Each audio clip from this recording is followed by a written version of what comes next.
And we were talking about this heter of wrapping one's hands in a towel or some type of a wrap, gloves, putting gloves on. Would that be a heter for not wash? And the Shulchan Aruch in chapter 163 talks about it, that officially you're supposed to travel to get water, even if you don't have water locally. You have to go either backwards up to a mill, or in front of you up to 4 mil. In other words, if you have a rest area coming within the next 4 mil, which could mean the next 72 minutes, or if you have you go back to a rest area, which is within 18 minutes, then you would need to do that. But if not, then you can wrap your hands with a mappa uh, and oichel pas and eat bread or eat anything that's dipped in liquid. The Ramah adds in a very interesting thing. He says you could also use a spoon and eat. Now that sounds like a nice heter, to use a spoon to eat. And the problem is the commentaries on the Shulchan Aruch, even though we normally paskin like the Ramah, like the Moshe Isserles, but seems that the Achronim question uh, the where does he get this halacha from? You know, a mappa napkin, your hand is totally covered.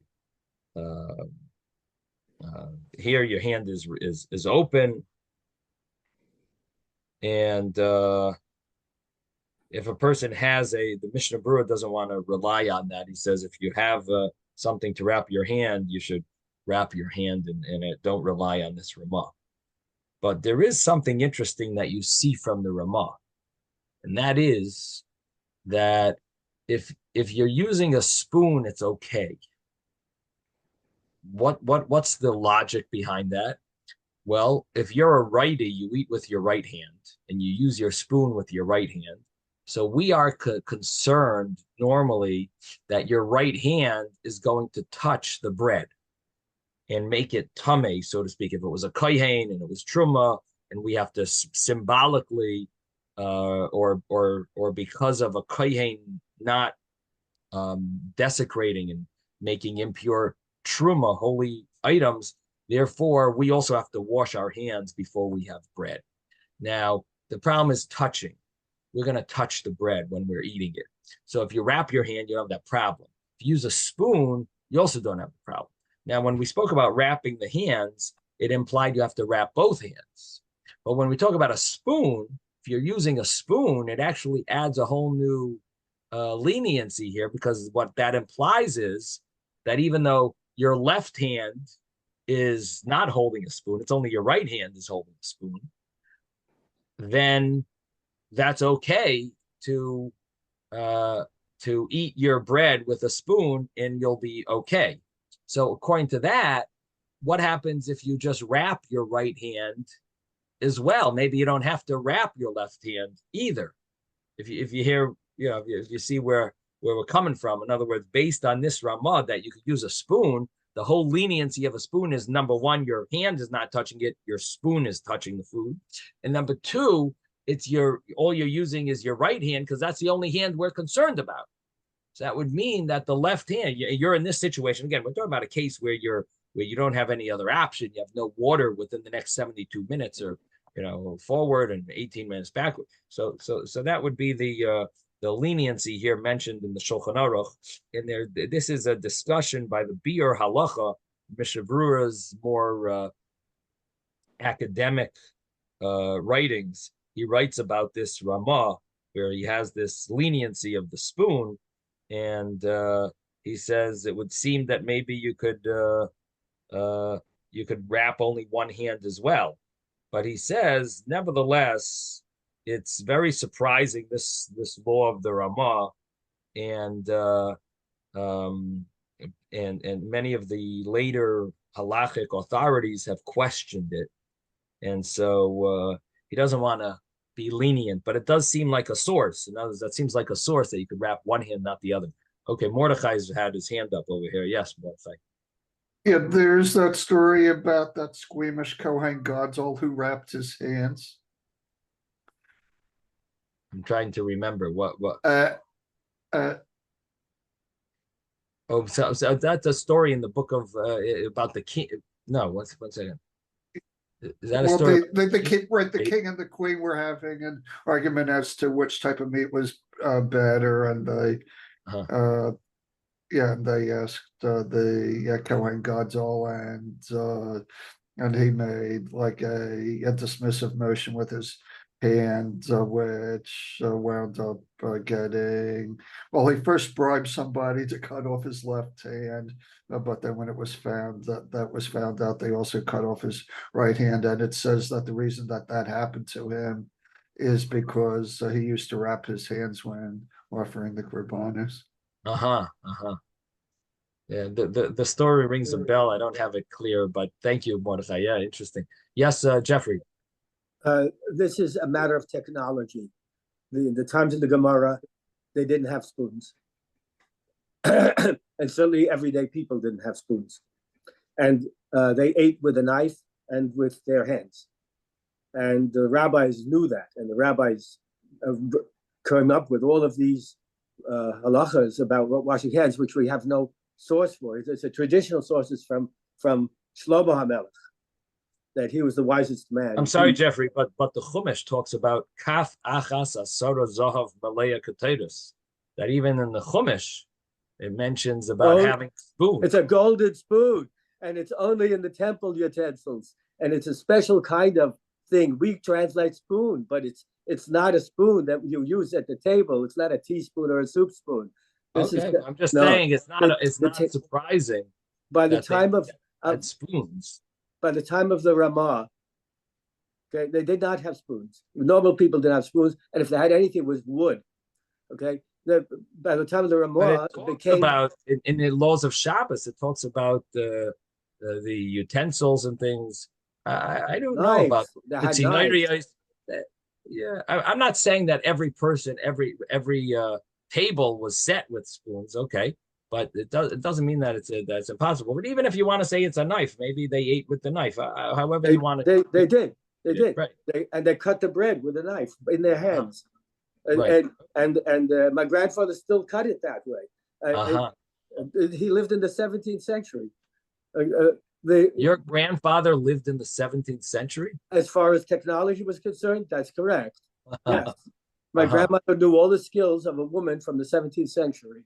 It was unbelievable. Maybe the stove was a little more advanced and they had the railroad. That's all. Okay, I hear you. I think Victor wants to argue. Yes, Victor. No, I have a whole different question. As I thought that the left hand should never really be touching food in the first place. It's the right. Customary that we don't use our left hand for food. I thought that was a regular rule. They discuss that at all, or because they seem to be talking about the right hand, and from what I understand, that it's better not to use the left hand to touch food anyway. So right. The only thing is that the Mechaber, the Rabbi Yosef Cairo, when he talks about this leniency, he writes Yitol Yadav. He should wrap his hand. The word Yitol is not the common word that should be used here, but he uses the word Yitol. But it's Yadav plural, his hands. So the simple understanding is both hands, and it's spelled out that way. That's what it means, that you should wrap both hands with this mappa, with this napkin. So that just like we wash both hands when we wash al natilas yadayim. So the understanding is you would have to wrap both hands. That's the story. Now. Even though our Gemara does say this leniency with it seems to mention about Reb Tzadok, the leniency, but our Gemara is a little unclear about the wrapping of the hands, because the way Rashi learned it, he's wrapping his hands because of cleanliness, not because of al natilas yadayim. It's less than a kibetza. So Reb Tzadok held you didn't have to wrap your hands. for he didn't need to, he didn't need to do this.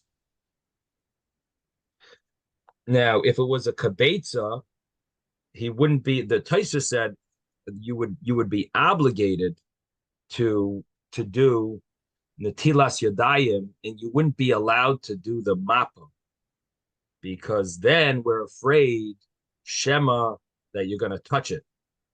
Now, so according to Taisvis, he seems to understand that the problem with that the reason he used this mappa was because it's less than a kabetza. It seems like a mappa is like a leniency, the way Taisus is understanding it. 1 second, and then he says the tzaddik was a kohen. Even kabetza should be permissible with a mappa without netilas yadayim, because Shmuel says that they were matir a mappa for eichlei trumos. So the Gemara Chulin deals with the possibility of a person eating truma with a mappa. So there seems to be some concept of using a mappa for netilas yadayim for truma, and it should even work for a kabetza. So anyway, that's a discussion over there. Taisus doesn't really answer it. He just leaves it this tema, this question. But the bottom line is that the mappa leniency is mentioned in Shulchan Aruch. But I should also mention that then we had a question: what happens if you feed someone else? Because if the whole problem is you're touching the food, so then would that apply if you're feeding someone? And that also is mentioned in Shulchan Aruch. Hamachil acherim. If you're feeding someone, you don't need to wash netilas yadayim. The person who's eating needs to wash netilas yadayim, even though the other person is touching it and not the person who's eating it. And the reason is because the rabbis established the law of netilas yadayim for someone who eats. They didn't establish the law for someone who touches, and that's the rule. So even though you might think logically, well, if you touch the bread, so you really should be, if you're going to be touching the bread, you should really be washing. It doesn't apply that the law doesn't state that. Rabbi. Yes. The thing that I was mentioning yesterday about the caregiver, I think that's in a case where the person is not able to, the patient is not able to wash. So what were you telling us yesterday, that the person who used to feed the patient would wash? Yeah, I think I saw that halacha that the person who's And that's what you mentioned, Italy. Right.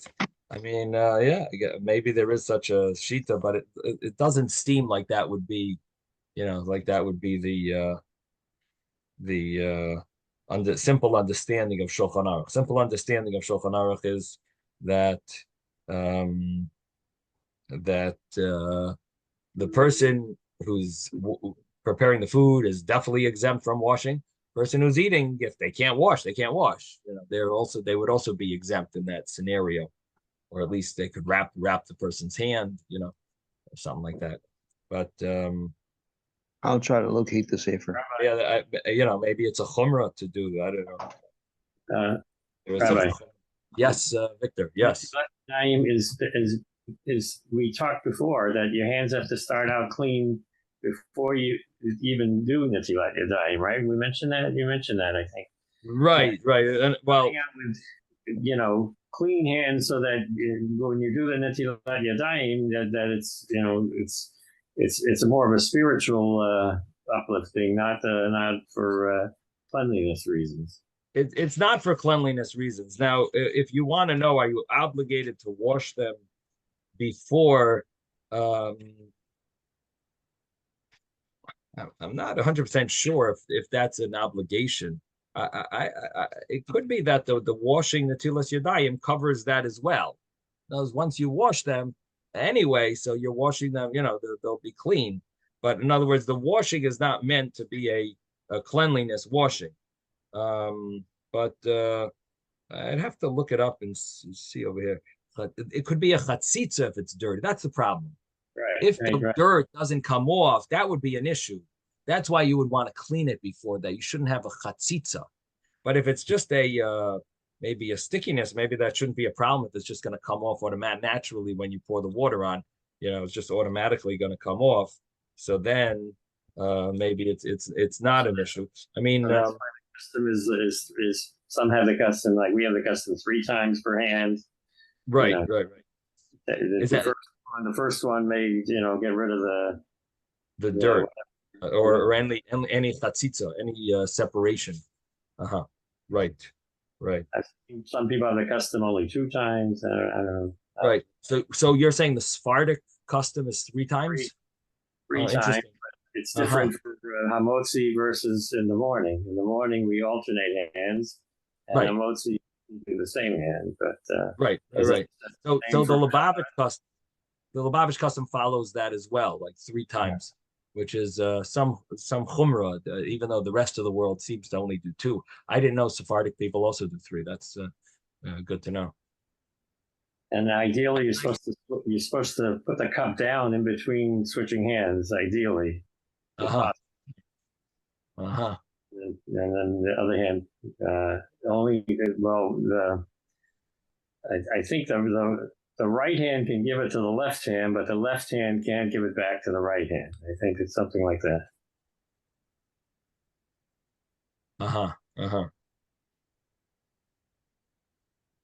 All right. Okay, so that's a little about Netilas Yadayim. I think you could prove from here that maybe you don't have to wash your hands before, again, as long as it's not going to be a chatzitza, because it does mention that there's an argument you have to wash till the end of your fingers or the wash to the end of the hand. He says if your hands are dirty, everyone agrees you got to wash till the end of the hand. And so what that means is that this is the washing that you're doing, and you're washing till the end of the hand. That would be part of your washing, and that would be kosher. So it sounds like even if it's a little dirty, it's okay, as long as it's not going to be a chatzitza separation. Okay. Anyway, so that what I said clarifies a little. It's actually and then be in contact with my son. I'm not sure if someone's asking.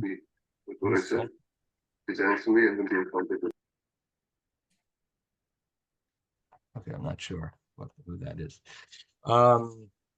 Let's go back. Let's look at the Gemara again. So we had the Gemara had asked, what's the reason of Rabbi Eliezer that you need to eat 14 meals in a sukkah?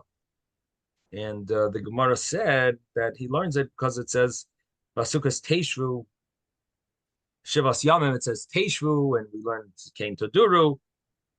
And so he basically learns that you need to dwell by eating in the sukkah, similar to how you would eat in your house, and that's basically 2 meals a day, 1 at night, one by day, 1 at night.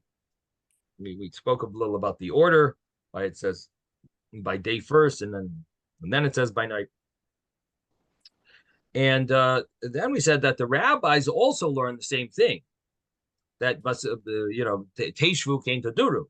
They have to dwell like you dwell in your house, but they don't take it so extreme. They say, well, in your house, it's like up to you if you want to eat. So the same thing would be in the sukkah. It's up to you. If you want to eat, you eat. If you don't want to eat, you don't have to eat. We mentioned that Rashi says that you could even fast. That what does he say? He says,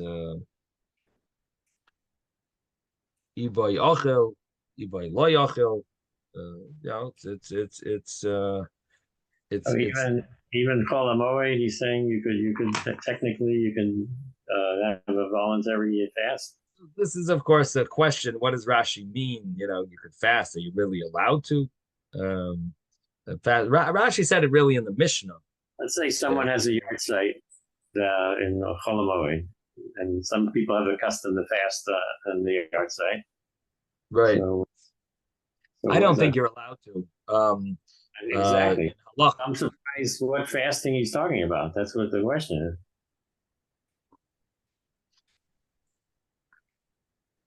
so the commentaries talk about this Rashi. Rashi on the Mishnah says, "Ein l'davar kitzvah." If you want to fast, you could fast. So the commentaries say, well, it can't mean that you could really fast. You don't have to, eat in the sukkah if you're, if you're not having certain foods. You're able to, you don't have to eat a meal in the sukkah. And I was even the Rashi uses that term. Commentaries say it can't mean that because, first of all, on Yom Tov you're not allowed to fast, and even Chol Hamoed you wouldn't be allowed to fast. So there's which is also an issue that a lot of people come to when davening is long. It could be problematic that you're fasting even till Chatzos is a problem, because once Chatzos hits, you really should not be fasting. Now, if you're hungry, could be that there's even a bigger problem. But even if you're not hungry, once Chatzos comes, officially you fasted. So you have to try to make kiddush before Chatzos, or drink something before davening. If you're, so at least on Sukkah, if after you shake lulav and esrog in your Sukkah, you could, if you rely on the leniency to eat before davening, so that you'll have more strength and you'll daven better, then you're at least you're not fasting. But sometimes does come an issue of fasting on Shabbos and Yom Tov and even Chol Hamoed. But anyway, so that's how they learn the Rashi here, that it doesn't mean if you want to fast, you can fast. But anyway, the bottom line, the Gemara that we're dealing with, the Gemara says that, if you don't want to eat, you don't have to eat, which basically means you don't have to eat in the sukkah, because you don't have to eat something that obligates you to eat in the sukkah. Then the Gemara says, what about the first night? So in the first night, the Gemara says there's a Gzeir Shava. The first night, you have a teaching that obligates you to eat in the sukkah. And how do you learn that obligation? It's learned from Pesach, that just like Pesach, you have to eat matzah in the sukkah. The first night is an obligation. Afterwards, it's only it's an option. It's optional. So same thing as Sukkot. The first night is an obligation. After that is optional. Of course, yesterday we dealt with what's the source by Sukkot, by Pesach, that it's optional. It doesn't seem like it's optional. The pasuk says 7 days you have to eat matzah. There's another pasuk that says 6 days you have to eat matzah. I mean, both make it sound like it's obligation. And so how could it be that it's optional? So on that we explained about the Gemara using the code of Davar Halamid, the code of Davar Shahya B'Chlal V'Yatzim and Aklal Loy L'Lamed Alatzma Yatzim L'Makal Klu Yatzim, which is in the the way the which is in in the Siddur, in the Rabbi Shmuel Leimer. It's Kol Davar Sheyeh B'Chlal V'Yatza Min HaKlal V'Yatza Kol Davar Sheyeh B'Chlal V'Yatza Litain V'Yatza Min HaKlal L'Lami Kol Davar Sheyeh B'Chlal V'Yatza Min HaKlal Lamed L'Lamed Alatzma Yatza Lamed Al-Klal Kula Yatza. It's the 8th rule of the code, how to decipher the Torah. So it was part of the rule, then it was excluded from the rule, and it basically teaches about the whole rule. And this case of Pesach really is a good example of that. And the reason it's a good example of that is because the 7th day ends up being what's called Rishus, and it's optional to eat matzah. Being that it's optional to eat matzah on the 7th day, even though the pasuk says 7 days you should eat matzah, but there's a pasuk that says 6 days you should eat matzah. That implies that the 7th day is only optional. And then when we know the 7th day is optional, it basically teaches us that all the days are optional to eat matzah. So it's basically if you if you want to eat, if you want to eat, like eat a meal, your eating should be matzah, not chametz. So if you want to eat grain, your eating should be matzah and not chametz. That's the understanding of the pasuk. That's how you learn it. And so the same thing applies to Sukkos. Now Tosfos over here brings a Yushalmi. The Yushalmi that Tosfos brings into Teshvu came to Duru. Tosfos brings a Yushalmi that actually learns. It's a little unclear what the meaning of the Yushalmi is, but it seems that the Yushalmi is learning that you learn the whole laws of Sukkos from, in other words, instead of learning Teshvu, Kein Taduru to teach about Sukkos, you basically learn from the Gzeira Shava of you learn from a Gzeira Shava. There's two Gzeira Shavas basically. There's a Gzeira Shava that connects the law of Basukas Teshvu that you dwell in the sukkah for 7 days, and there's a law about when they inaugurated the Mishkan. So it says over there, Pesach Oil Mayed Teshvu Yom V'Layla Shivas Yom, 7 days of the Meluim, right? I guess you would call it the 7 days of inauguration. 7 days, or maybe you'd say the 7 days of prepping the Mishkan, right before the 8th day, which is the Yom Hashmini, from the 23rd of Adar until Rosh Chodesh Nisan. So those 7 days. So just like there, the law was the nights had the same law as the day. That, in other words, Aaron HaKohen had to stay together with his sons in the Beis Hamikdash, in the Mishkan. They weren't allowed to leave. So 7 days implied days and nights. So the same thing applies to dwelling in the sukkah. It's supposed to be days and nights. It's an interesting thing. It's an interesting comparison that basically the Mishkan is similar to the sukkah. So to see over there, the holiness that the Mishkan, the sukkah is similar to the it's a Yushalmi. It says that the nights and the days are similar. Then and it says that's the understanding of Reb,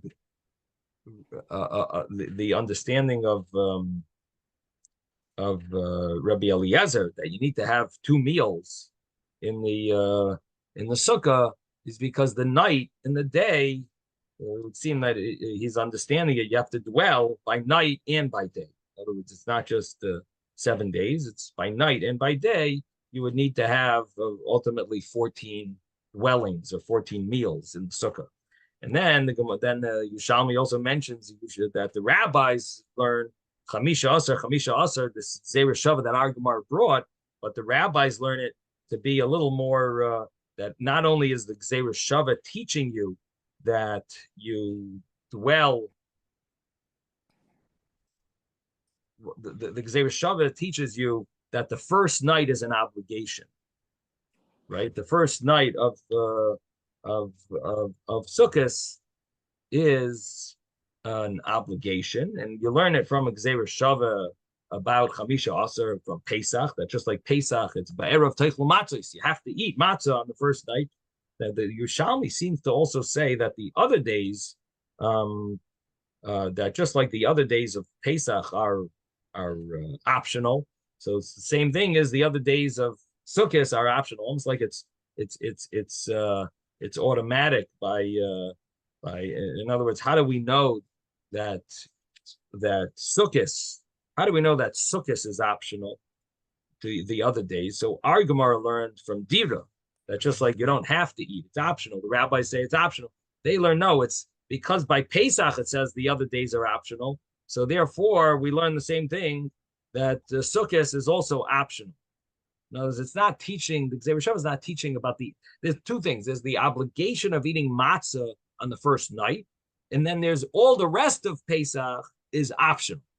So the rest of Pesach being optional, we learn from the fact that it says by Pesach 7 and 6. So we learn that the rest of Pesach is optional to eat matzah. But the first night we know is obligated. It's an obligation. So how do you know on Sukkot it's optional to eat in the Sukkah to eat? It's optional to have a meal. So on that, the Gemara, our Gemara learns it from Heishvu Kain Daduru. Well, it's up to you. You want to eat, eat. If you don't want to eat, you don't have to eat. The Gemara, the way the Yerushalmi learns it is no. Pesach is optional to eat matzah. Sukkot is optional to eat in the sukkah. It's optional. You don't have to. If you want to eat bread, you got to eat matzah. If you want to eat a meal, you got to eat in the sukkah. But you don't have to. So then the Yerushalmi asks two questions over there, and the Yerushalmi doesn't answer it. The Yerushalmi says maybe you're not allowed to eat a snack, even erev sukkahs, just like you're not supposed to really eat, eat something substantial, something that will cause you not to be hungry on Pesach. You're not supposed to have much of a meal before you're not supposed to have much of a meal before the Seder. So the same thing you might say sukkahs. Maybe you're not allowed to have anything that's that would cause you not to be hungry. Anything more than a light snack, you're not supposed to have on Pesach. So maybe the same thing should apply on Erev Sukkot. And the Tosfos brings this, the commentaries, at least there's sources that say that maybe Tosfos means to be machmir, that you should be strict. That's why Tosfos is bringing this, and you shouldn't eat on Erev Sukkot afternoon.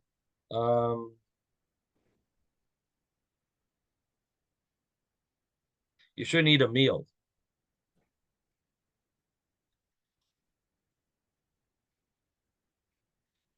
On Erev Sukkot.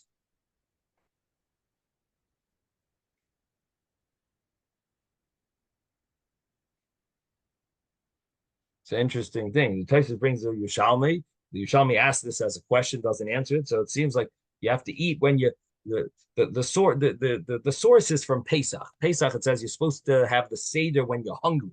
The teyavin, taiva. The term is the teyavin. You have to have a desire for the meal. So there's room to say Sukkot also should be the teyavin.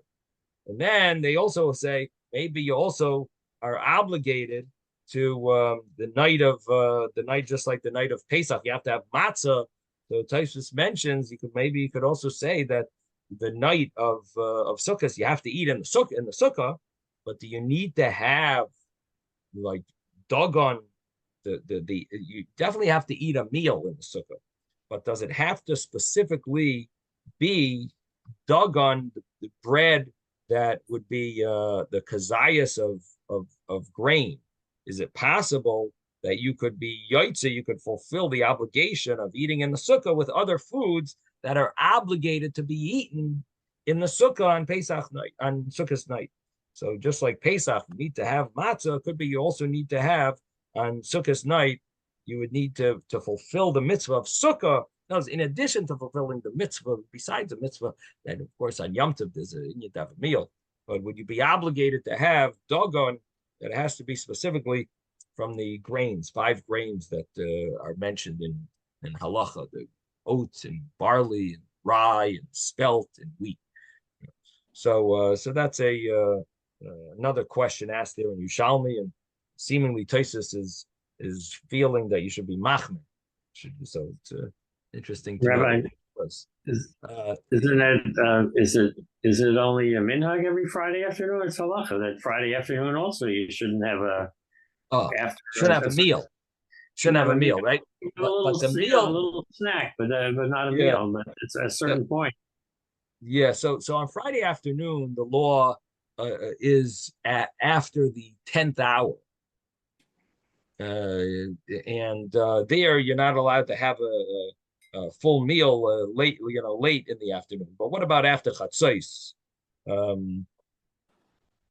So if you learn from Pesach, it seems that the chumrah for Pesach is more. I'd have to look it up exactly in Shulchan Aruch. I think it maybe is a difference of from anywhere after chatzos. But But the problem is there's different opinions. It's a little hard to say. I know the Alter Rebbe seems to talk about the 10th hour.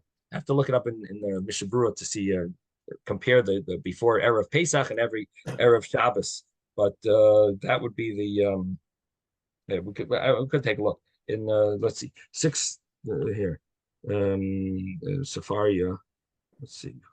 We'll take a fast look over here. Shulchan Aruch Halacha Orach Chaim, Shulchan Aruch Chaim. So for Shabbos, let's see, 249 here. So regarding Shabbos, so these are the laws of Erev Shabbos. It's also to be Kiveh Suda that you're not used to on Erev Shabbos. And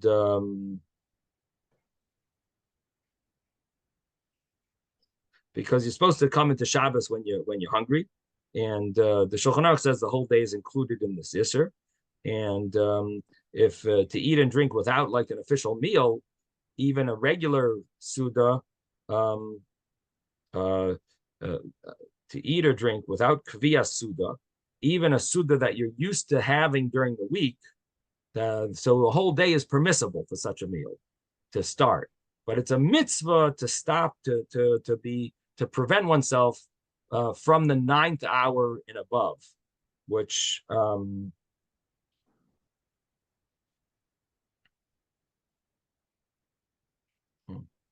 me just see the Mishnah Berurah here.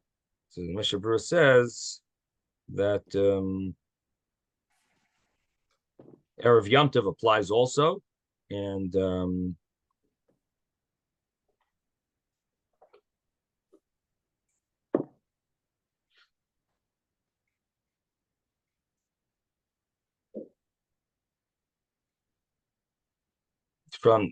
it's a quarter of the day until the night. So in other words, from 9 hours. So the Mishnah Berurah wants to be machmer in the winter when it's a short day, maybe even a little bit even before 9 hours. But basically from 9 hours and afterwards, which is a quarter of the day. So, and again, 6 to 9, a quarter of the day would be right, 6 to 9,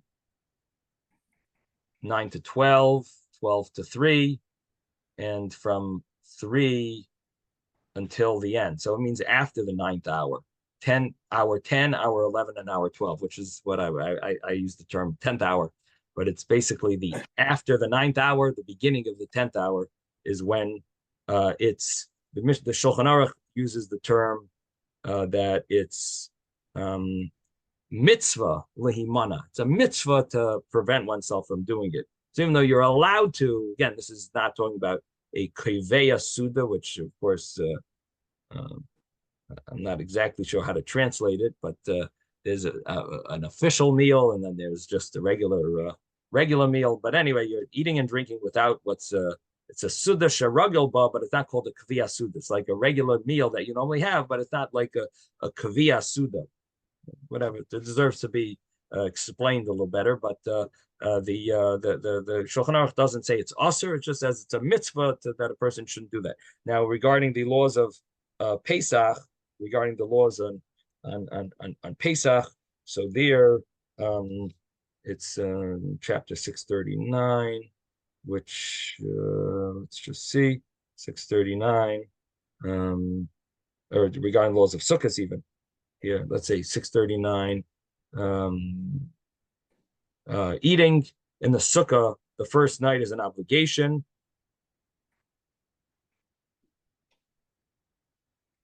You shouldn't eat by day from chatzos in order to eat in the sukkah l'teyavim. Similar, this is the Ramah, similar to eating matzah. So the Ramah brings this chumrah that's similar to eating matzah, and that you're not allowed to eat after mechatzos.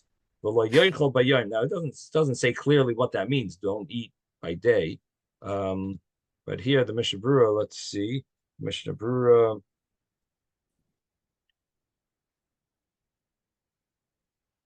Um,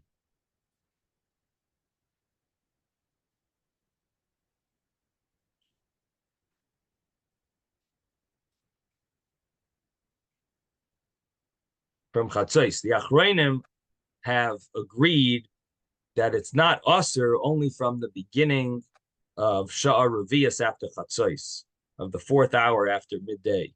So in other words, after 3 o'clock, like it says in other in Hilchos Pesach, 471 Hilchos Pesach, and whatever it says over there. So that's what person should be careful of. So it's basically the laws are in 471 in Hilchos Pesach, and whatever is there, that's what the Ramah says. After Shasiris, it's also to eat bread from Shasiris in order to eat matzah l'teyavim. But you can eat fruits, a little vegetables, but not yamali kresei. Don't fill your stomach up. A little wine, but if you start eating before the 10th hour, and so again, it's after the Shasiris, after the 10th hour, but it's usher. There, it seems that it's more, I guess it's proper to refrain. It's interesting. Here why did by Hilchos Sukkah it said from Chatzos?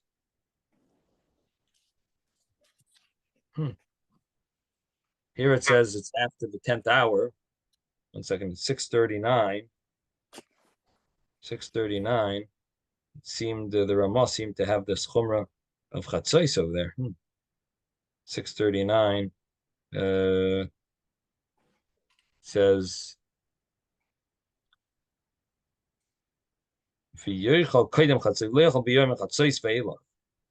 so you shouldn't eat from Chatzos and onward. But the Mishnah Berurah said that the main thing is after the 10th hour. But the Ramah seemed to say Chatzos. Interesting that he doesn't say anything in regarding Erev Pesach. He says, can't eat bread. Starting before Shasiris. Yeah. Interesting. Then your meal continued. It's just like Shabbos and Yom Tov. Anyway, bottom line is that there seems to be more of a prohibition. It's usher. It uses a term that it's usher, and the other Yom Tovim, it's more of a mitzvah. So that's what it seems to be the difference. So if you want to differentiate between the two, that seems that's the main difference is if it's a mitzvah or if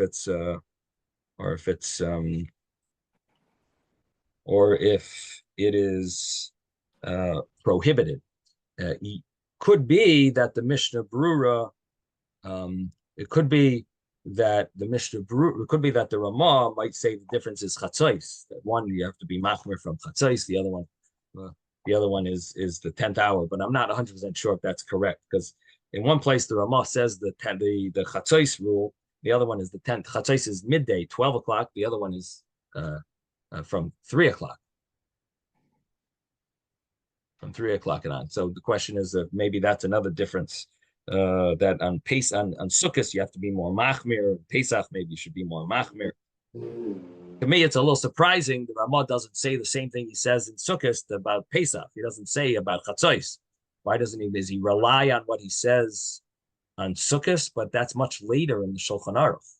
The one that's in 630 and 639 in Shulchan Aruch. He talks about Sukkot. In 471, he talks about Pesach. The Seder, you're not going to get to food even in Sukkot. You're going to go for Sukkah, you're going to make Kiddush, you're going to eat, right? On Pesach, you're going to start the Seder.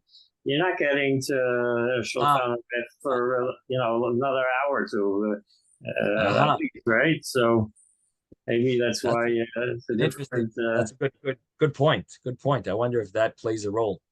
Good point. Anyway, yes, Jeffrey. I seem to have learned that you're not supposed to, however, feel starved before Shabbos. You're supposed to be hungry, but not starved. You're not supposed to be uncomfortable, and therefore we don't fast. Right. Before Shabbos. The one exception is Sarah B'Tevis, such a short day. especially in Right. Europe. It was a very short day. So I think that you know, there's a lot of extremes and means and in all of this. It's a much later idea what my brother does about the eating is he was so concerned the kids were not going to eat. So after you say Bori Priya Dhamma, because you dip the parsley, right, into the salt water. So then he gave the kids eggplant or things like that. It was all Bori Priya Dhamma. Yeah, it's always a big problem how to keep the kids up with making the Seder so late. And but okay, so getting back to our Gemara. So we have the Teshvu came to Duru. The way our Gemara learns it is this is the same source that Rabbi Eliezer uses. The rabbis use the same source, but they translate it differently. In other words, you don't have to have a meal on all of the for every day of Sukkot. It's the obligation is really just the first night of dwelling in a sukkah. And if you want to be gluten-free the rest of Sukkot, so to speak, that's up to you. Mitzad the laws of Sukkah. Then you got to deal with the laws of Yom Tov, because mitzad Yom Tov and Shabbos, you might have other issues that you really should wash or so on. But the laws of Sukkah, you could get away with just the first night. Okay, then the Gemara said that actually that's what we're up to. I guess we should just start there. So the conclusion of the Gemara before was that it says ba'erev teichlu matzos, at night you're obligated to eat matzah, and the same law would apply the night of Sukkot. You're obligated to eat a meal in the sukkah. That you can't get away with. Oh, I'm only having cheese. I'm only having meat. I'm not having a meal. No, the night you're obligated to have a meal in the sukkah. Okay, now comes the next Gemara. V'oid Amar Rabbi Eliezer. This is on the first word on the line. It's halfway down the page, maybe a little more than halfway, and let's say about 25 lines up. Let's see, 5, 10, 15, maybe 20 lines up from the bottom of the page on page 27a. 27a. 27a, about 20 lines up from the bottom of the page. Void Amar Rabbi Eliezer. Rabbi Eliezer also said that if you didn't eat on the first night of Sukkot, you could make it up the last night. The Gemara asks, Amar Rabbi Eliezer, didn't Rabbi Eliezer say that you're obligated to have 14 meals? Didn't Rabbi Eliezer say that? And if so, if you're obligated to have 14 meals in a sukkah, one by day, achas bayam, achas balayla, one by day and one by night, so how are you able to make up the meal that you're missing on Shmini Atzeres when you're not in a sukkah? You need 14 meals in a sukkah. So how are you going to make that up on the last day when you don't have a sukkah? That's the understanding of the, that would be an understanding of this question. It's interesting how he asks it. So in other words, you could just say it's sort of surprising in general to make it up, but he's based on the fact that you need 14 meals in the sukkah. How are you able to make it up? And as Rashi says, you're not dwelling in the sukkah on the last day. And even if you do dwell in the sukkah on the last day, you're over Baltaisif. So how could you be making it up? You're over Baltaisif. Baltaisif means you're not allowed to add to the mitzvah. So you're not allowed to sit in the sukkah on the Shmini Atzeres. Of course, that's in Eretz Yisrael. Here in